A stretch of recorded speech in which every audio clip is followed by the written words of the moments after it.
Takemichi tem uma vida inútil e fracassada. Ele é constantemente humilhado no trabalho pela sua chefe e é alvo de piada e chacota pelas crianças do bairro. Ele é considerado por todos como um lixo e um cara descartável. E para piorar, ele descobre no noticiário que sua namorada do colégio foi assassinada pela gangue Manji de Tóquio. Porém, tudo muda quando ele desperta uma habilidade de voltar no tempo para assim salvar a namorada e a própria vida. Em um dia comum, Takemichi espera pelo trem para ir trabalhar no seu emprego medíocre, mas inesperadamente é arremessado no... Desesperado, não reage e, para aliviar a dor, ele pensa no amor de sua vida do colégio, Hinata Tachibana, que havia sido assassinada um dia antes pela gangue Manji de Tóquio. Contudo, ao invés de ir para o purgatório, ele consegue voltar no tempo na época do colégio. Sem acreditar, ele se olha no espelho e percebe que estava 12 anos mais jovem, com um estilo de marginal. Feliz por estar de volta no auge da sua vida, Takemichi decide ir para o colégio e no caminho encontra seus amigos que estavam planejando brigar com os alunos do primeiro ano. Ocorre que antes de colocarem o plano em prática, os alunos delinquentes do terceiro ano, liderados por Masataka, encontram eles e dão uma surra em todo. Até no Takemichi, que fica deitado no chão, pensando que já havia passado por aquilo e que os acontecimentos do passado continuavam igual antes. Após apanharem, os delinquentes determinam que todos eles seriam escravos da gangue do terceiro ano. Caso contrário, levariam outra surra. Com isso, Takemichi lembra que, a partir daquele dia, a sua vida seria um fracasso, sendo humilhado todos os dias pela gangue do colégio e por todos ao seu redor. Aos prantos, ele percebe que a sua vida sempre foi um lixo, porém, lembra que Hinata iria de arrasta no futuro, por conta da gangue japonesa que seria formada pelos delinquentes do terceiro ano. Desesperado, ele sai correndo até o antigo apartamento de Hinata para avisá-la do que aconteceria com ela no futuro. Porém, ao vê-lo, a garota demonstra preocupação com os ferimentos do namorado. Takemichi começa a chorar ao lembrar dos bons momentos que passou com ela no passado e do futuro infeliz que eles teriam. Mais tarde, em um parque, Takemichi encontra um garoto sendo humilhado por valentões e, cansado de ver tanta violência e injustiça no mundo, parte para cima dos delinquentes e os ameaça. Com medo, todos vão embora. E o garoto que estava sendo humilhado agradece por Takemichi tê-lo salvado e se apresenta, Naoto Tachibana. Enquanto conversam, Takemichi lembra que Hinata e Naoto, no futuro, seriam assassinados pela gangue japonesa no mesmo dia e que Naoto era irmão de Hinata. Por conta disso, ele conta toda a verdade para o garoto, inclusive o dia em que ele e a irmã seriam assassinados, e faz o garoto prometer que cuidaria da irmã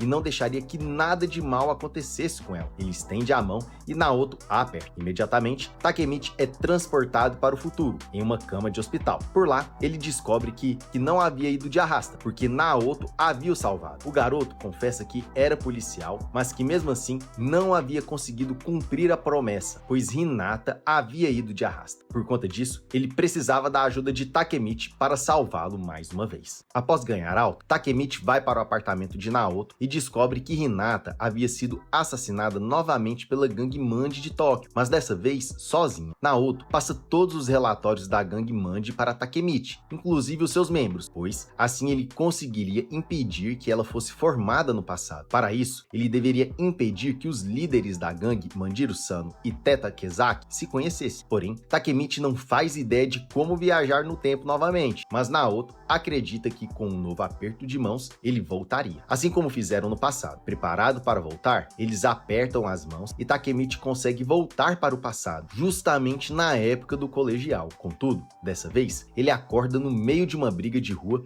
e leva um nocaute de um qualquer. Ao acordar, ele encontra os delinquentes que havia dado uma surra nele no passado, inclusive Masataka, e lembra que ainda era um escravo da gangue dos delinquentes. Por ter perdido, ele leva mais uma surra. Sem forças, ele levanta e vai atrás dos delinquentes, pedindo para conhecer Manjiro ou Teta, pois eles faziam parte da mesma gangue. Contudo, Masataka pega um taco de beisebol e dá mais uma surra no garoto. Por fim, o ameaça dizendo que se ele citasse o nome de Manji novamente, ele acabaria com ele e toda a sua família. Perdido e com mais medo que o normal, ele corre pela cidade, querendo voltar para o futuro. Em pranto, decide encontrar Naoto. Chegando na casa da família Tachibana, ele encontra Hinata. A garota fica preocupada por ver tantos ferimentos no namorado e jura para ele que o protegeria de qualquer perigo. Takemichi também promete que a protegeria enquanto estivesse vivo. Um novo dia, Takemichi vai para a escola e enquanto conversa com os amigos, descobre que um de seus amigos havia sido escolhido para lutar. Para piorar,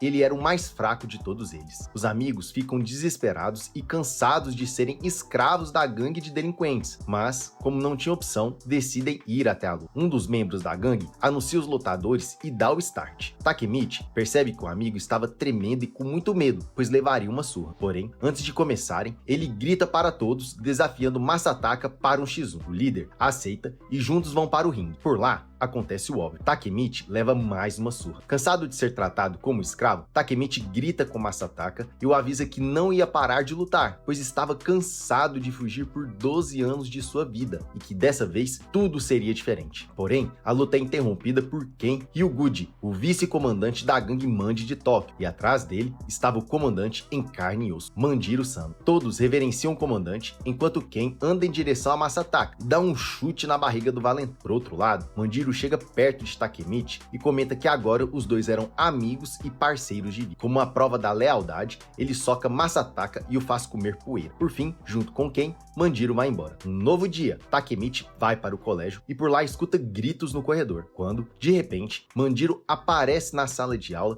e o chama para sair para dar um rolê. Takemichi vai para o corredor e percebe que os meninos do terceiro ano levaram uma surra de Ken e, como prova de superioridade, eles saem pisando em cada um de forma bem sádica. Eles vão para um canto e lá, Manjiro o chama novamente para um rolê, mas Takemichi está com muito medo e não sabe o que fazer. Até que Hinata, percebendo que o namorado poderia estar em risco, vai até os garotos e dá um tapa na cara do comandante da gangue. Ela, então, o pega pelo braço e o leva embora, mas é impedida por Ken, que pergunta quem ela achava que era. A garota é corajosa e mesmo tremendo e com muito medo, defende o amigo, pedindo para eles ficarem longe do namorado. Takemichi lembra da promessa que fez a ela e manda Ken largar a mão do ombro da namorada. Manjiro, do outro lado, pergunta como Takemichi gostaria de ser assassinado. O garoto, aos prantos, pede para eles jurarem que não fariam nada com a Hina. O comandante prepara o soco e fala que era pegadinha, já que nunca encostaria um dedo em nenhuma mulher. Assim como Ken, que parabeniza a coragem do amigo e parceiro. Hinata percebe que eles eram de boa, pede desculpas e libera o namorado para o rolê. Takemichi e os gangsters saem andando pela cidade. Enquanto caminham, Takemichi pergunta por que Manjiro gostava dele. O comandante confessa que a bravura e a coragem do jovem lembra o irmão dele, que infelizmente não está mais vivo. Ele também admite que, mesmo sendo delinquente, ele não era uma pessoa má e que a gangue dele seria diferente de todas de Tóquio. E, por gostar de Takemichi, ele gostaria que ele também fizesse parte. E por fim, vão embora. Takemichi volta caminhando para casa confuso e sem entender nada, ainda mais como ele seria capaz de assassinar a namorada no futuro. Enquanto caminha, ele passa do lado de Teta Kezaki. Logo, percebe que ele poderia ser a chave principal da maldade da gangue e que ele deveria fazer de tudo para com que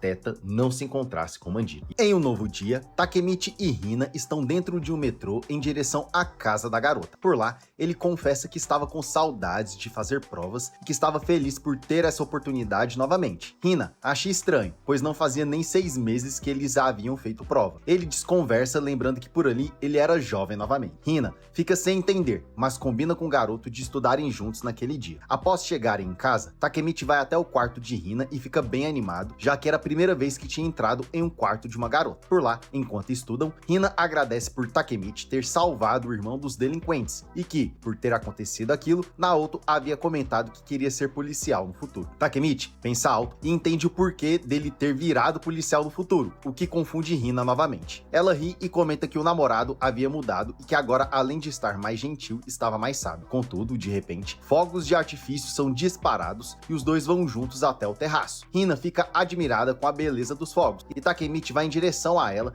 pensando o quanto era privilegiado de ter um momento como aquele, pois no futuro ela não existiria mais. Bem emocionado, ele segura a mão dela, só que não. Ao olhar para o lado, ele percebe que havia apertado a mão de Naoto, ou seja, ele voltaria para o futuro. Dito e feito, de volta ao futuro, Takemichi chora desesperadamente por ter voltado antes da hora. hora. Naoto pergunta a ele como havia sido, porém, Takemichi logo avisa que nem tinha feito metade da missão, o que irrita Naoto. Logo mais, Naoto explica para Takemichi que, enquanto ele viajava no tempo, o corpo dele permanecia no presente, mas sem consciência. Logo, ele não poderia viver no passado, já que ele poderia morrer tanto no futuro quanto no passado. Após as explicações, Takemichi comenta que a missão não foi em vão, pois havia conhecido Manjiro e que ele não era tão mal quanto imaginava. Naoto, decepcionado, não acredita que Takemichi havia feito amizade com o criminoso. Contudo, Takemichi comenta que precisava conversar com Manjiro para entender o que houve, antes de voltar para o passado novamente. Sem opção, Naoto concorda. Antes de encontrarem Manjiro, Naoto e Takemichi voltam a estudar mais sobre a gangue para descobrir se algo havia mudado com a viagem no tempo. Durante os estudos, Takemichi descobre por meio de Naoto que Akinho, seu amigo no passado, agora fazia parte da gangue, pois, no passado, ele havia assassinado Kiyomasa e com isso havia ganhado paz para entrar na gangue. E o pior, agora ele era um dos líderes da gangue. Preocupado com o amigo e disposto a encontrar Manjiro, Takemichi liga para Akinho. Enquanto aguarda o amigo atender a ligação, Takemichi lembra de ter conversado com ele no passado a hipótese de se encontrarem no futuro, mesmo se não fossem amigos. Akinho discorda e combina com o amigo que pouco importasse o futuro, eles sempre seriam amigos. De volta, Takemichi vai até um bordel, local que havia combinado de encontrar Akinho. Ao chegarem lá, Takemichi mal reconhece o amigo, que agora estava bem mais magro e todo tatuado. Diferente de Akinho, que reconhece o amigo e fica emocionado de encontrá-lo novamente após muitos anos. Disposto a contar tudo ao amigo, os dois vão juntos até o terraço. Por lá, Akinho relembra os bons e velhos tempos e o quanto tudo estava diferente agora. Porém,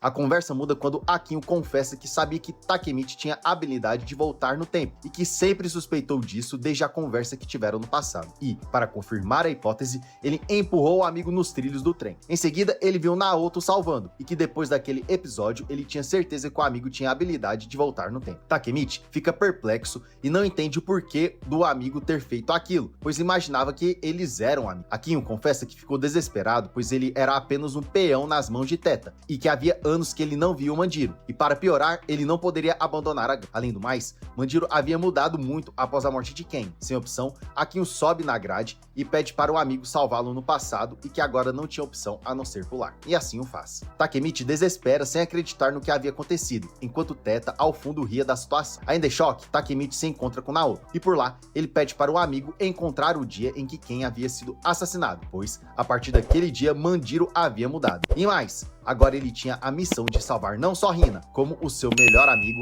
Akinho. E é por aqui que o recap termina. Não se esqueça de curtir e se inscrever no canal. Obrigado por assistir e nos vemos na próxima.